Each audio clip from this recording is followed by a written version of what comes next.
Olá, seja muito bem-vindo a mais um vídeo da nossa série de prévia para o Campeonato Mundial de 2016. Meu nome é Renan Araújo e é um prazer para mim poder estar analisando os jogos anteriores entre essas duas feras do xadrez. Esses dois grandes jogadores que vão se enfrentar no final do ano, em novembro, né, do dia 11 ao dia 30 de novembro, na cidade de Nova York, na disputa pelo título mundial. Na partida de hoje temos de brancas o Sergei Kayakin, de negras o Magnus Carlsen, partida jogada em janeiro de 2010. Eu não lembro se eu já trouxe algum jogo clássico, alguma partida clássica aqui, né, na modalidade clássica, nessa série de jogos que a gente já analisou, mas essa vai ser uma partida clássica, tá? Então, pronto, tá, o jogo anterior que a gente viu, que foi um jogo recente, né, algumas semanas atrás, ok, foi um jogo clássico e o Magnus acabou levando a melhor de brancas. Hoje o Kayakin de brancas e o Carlsen de negras. Vamos ver como foi esse jogo em 2010, há 6 anos atrás. Kayakin inicia a partida com E4 e o Carlsen responde com E6. Temos então a defesa francesa, olha só. Né, quantas vezes a gente vê o Carlsen usando a defesa francesa, né? Então, temos D4, D5, bem tranquilo, né? Esses lances padrões da defesa francesa. Temos cavalo C3, cavalo F6, até aqui é a variante clássica, E5. As brancas avançam, né? Isso aqui, típica variante clássica, quando o cavalo se move para D7, né? O cavalo FT7, ainda ataque do peão. Temos F4, essa é uma linha um pouco mais alternativa, ok? Não é bem a principal escolha das brancas nesse tipo, mas é bem tranquilo, né? A ideia é reforçar o centro de peões aqui e fazer com que as negras sofram sem, sem essa vantagem de espaço. Seguiu C5, essa é uma ideia bem popular, né? Esse avanço C5 das negras, com a ideia de quebrar o centro das brancas, começar a quebra do centro, começar a cada vez mais desafiar a quebra do centro. Temos cavalo F3, protegendo seu peão. Cavalo C6, colocando cada vez mais pressão. Bispo E3, temos bispo E7, um desenvolvimento bem tranquilo para ambos os lados. Dama B6, atacando o peão, é uma variante bastante interessante, pelo menos na minha opinião. É uma variante muito interessante, não estou dizendo que é a melhor para ambos os lados, tá? Estou dizendo que é uma variante bastante interessante. É a variante com cavalo A4, atacando a dama negra. A dama sair para A5 com cheque, por exemplo, ameaçando ganhar o cavalo e atacar o rei. Temos C3, a dama defende seu cavalo e o peão bloqueia o cheque. Depois de peão tomar o peão em D4, o peão não pode tomar porque está cravado. Teríamos B4 atacando a dama diretamente. E aí as negras podem sacrificar aqui esse cavalo, depois você toma D4. Bispo toma o peão em B4, uma peça por 3 peões. E depois de bispo D2, o jogo segue de maneira bastante interessante. Então é uma possibilidade também. É uma variante bastante interessante para quem gosta de lutar por desequilíbrios materiais. As negras têm aí 3 peões contra um cavalo. Mas na realidade seguiu aqui bispo E7. Temos dama D2. Quem sabe preparando até o roque grande, será? Temos roque pequeno. Bispo E2 por parte do Carlsen. Ali com bispo D3 também é bastante interessante. Tá? F6, depois as trocas também é bastante popular. Vamos lá, bispo E2 dessa vez por parte do Kayakin. Temos A6. Roque pequeno, não temos roque grande. E aí B5, ok? Um avanço também que é bem tranquilo, né? Com ideias, quem sabe, de bispo B7, desenvolvendo o bispo. E depois, quem sabe, trazer dama, a torre, perdão. Trazer a torre para C8 para aproveitar a abertura da coluna C quando esses peões forem trocados, é questão de tempo. Temos rei H1, lance profilático de teoria da francesa. Dama C7, colocando a dama numa casa típica dessa variante. A3, evitando o avanço. B4. Temos o bispo B7, torre de AD1, assegurando o centro, né, colocando as suas peças centralizadas. Temos da mesma maneira a torre de AC8, como eu disse, uma estratégia bem tranquila, colocar a torre nessa coluna C, uma vez que ela vai ser aberta de instantes. Temos dama E1, peão toma peão em D4, um lance muito interessante, abrindo a coluna C, começando algumas simplificações, cavalo toma D4, depois das trocas, temos bispo C5, e aí Carlsen vem para trocar, né, o bispo do Kayakin,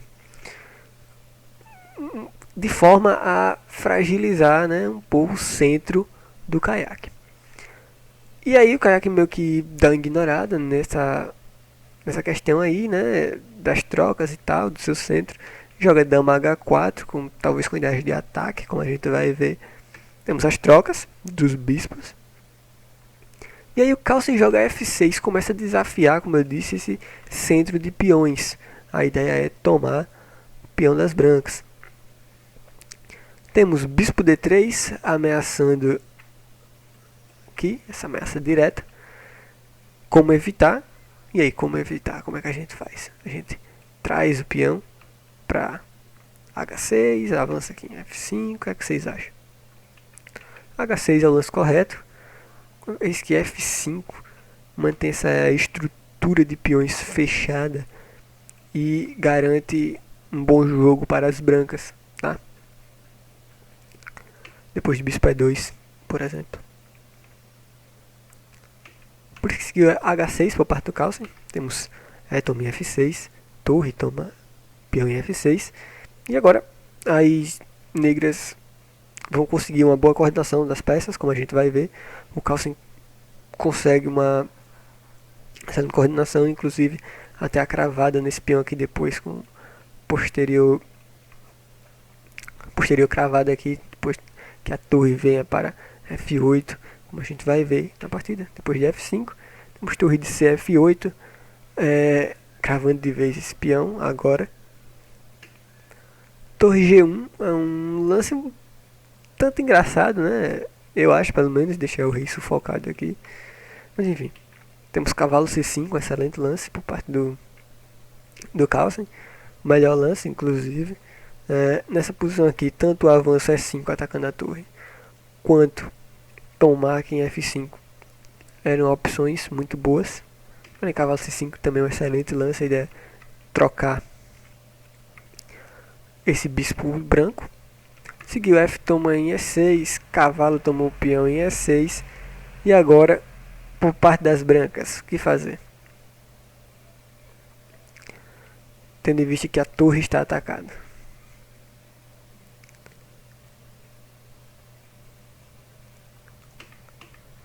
Kayakin joga torre G4 saindo do ataque.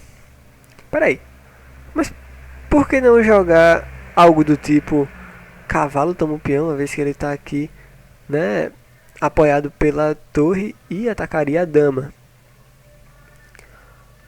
Cavalo toma D5 tem essa questão do bispo tomar aqui, depois que a torre tomar, por exemplo. Temos cavalo F4 e as peças negras teriam com excelente coordenação, né? Depois joga tipo torre D4, saindo do ataque do cavalo. Dama B6, agora a dama ataca a torre, depois que a torre saísse. Cavalo toma bispo D3, você toma D3. E as negras têm um sacrifício aqui bastante interessante, né? Dama toma a torre, depois que o rei tomasse, checkmate. São algumas ideias, por exemplo. Então, não é legal jogar cavalo toma em D5 nessa situação. Torre G4 foi o que o Kayakin decidiu jogar. Temos cavalo F4 nessa posição aqui. O Carlsen já tem uma vantagem enorme. Acredito não, apesar do material igual. Por quê? Esse cavalo aqui está excelente. Dama também muito coordenada, apontando aqui para o rei. As duas torres estão funcionando de maneira excelente.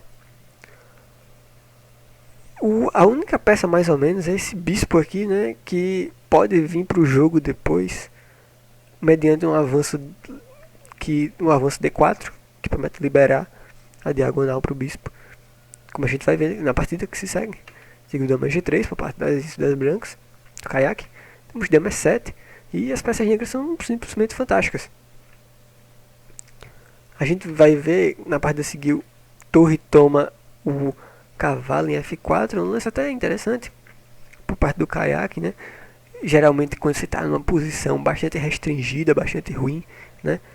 Torre sem fazer nada praticamente, você está numa posição bastante restringida, o que é que você faz? Você tenta eliminar uma boa peça do adversário, né? Que é esse cavalo aqui. E aí foi o que o caiaque fez. Só a título de curiosidade, uma variante que tem é linha com H3 aqui, com esse avanço, tá? Algo tipo depois D4, como eu disse, liberando a diagonal para o bispo. Pode ser algo tipo cavalo D1 saindo do ataque do peão depois de bispo D5 centralizando seu bispo. Torre E1 atacando a dama sairia para B7, agora apontando diretamente aqui para o rei. Torre G1 defende.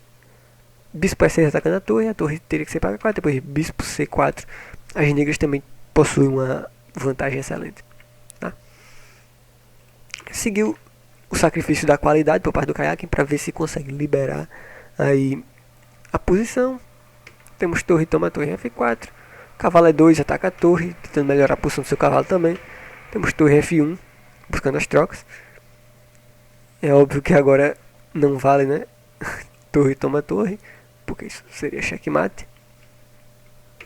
Então temos cavalo D4, troca de torres, a torre vem para E8, agora ameaçando a troca de damas.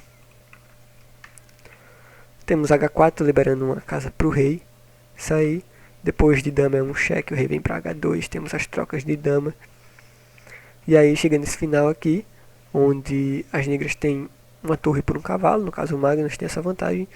E agora basta simplificar e partir para a vitória. Depois de rei F7, Magnus começa a centralizar seu rei. Temos rei F2 por parte do caiaque. Rei F6, G3 avançando seu peão. Bispo C8 controlando essa diagonal, não deixando que seu peão avance ainda mais. Temos C3. E a gente vê que essa estrutura branca aqui é bastante propensa a sofrer um verdadeiro ataque de minoria, né? Não agora, lógico, mas mais pra frente, depois, para justamente desestabilizar esse ponto aqui, esse cavalo em D4, mediante os avanços, quem sabe, né? Mediante o avanço A5 primeiro e depois o avanço B4. Depois de bispo G4, cortando algumas casas do rei, temos bispo C2, G5, trocas de peões em G5, o que favorece as negras, porque agora elas têm ideias como torre H8, aproveitando a coluna inteira aberta, inclusive, né, até com ameaças de cheque e tal, ganhar o bispo adversário, são ideias, né? E aí agora seguiu simplesmente bispo B3, atacando o peão aqui, o rei defende, temos bispo C2, volta, torre F8 com cheque, o rei vem para G2, bispo D7, tentando melhorar a posição do bispo, temos cavalo F3 com cheque, o rei vem para F6, defende o peão, bispo B3, G4, agora não vale tomar o peão aqui porque está caindo o cavalo, né? O cavalo tem que vir para D4, depois de rei A5 defendendo o peão, temos bispo C2, e aí agora, né, como eu disse, a ideia final do jogo é o ataque da minoria, né? O avanço do peão A5 e depois B5, desestabilizando de vez esse cavalo aqui, que praticamente não tem boas casas para ir. Magnus Carlsen faz um lance interessante, A5, como eu disse, esse avanço do peão, fantástico, com esse ataque de minoria para começar a troca de peões aqui. E aí depois de bispo D1, temos rei E4, e aí o rei com uma posição magnífica aqui no centro, a torre controlando essa coluna aberta aqui. Não tem jeito, é só questão de tempo para o Magnus vencer, e aí por isso o Sergei Kaiakin decide abandonar a partida, tá? Então esse é o foi o nosso episódio número 12. Eu só gostaria, antes daqui eu separei uma galera muito legal para mandar um abraço, que eu já estava devendo. Um abraço especial para o amigo Marco Júnior, que está sempre acompanhando a gente. O Anderson Lucas também, muito obrigado pela companhia. O Matheus, que é vulgo stand-up baiano, que também acompanha a gente. E um abraço também para a galera do mundo do xadrez. Então esses 4 aí, que estão sempre acompanhando a gente, pediram um abraço, eu tinha esquecido. Tá aí, tô pagando a dívida. Muito obrigado a você por ter assistido esse vídeo. Se você também quiser algum salve, algum comentário, se tiver algum comentário para fazer, deixa aqui embaixo, eu vou ter o maior prazer em ler e responder a todos vocês. Um abraço e até o nosso próximo vídeo.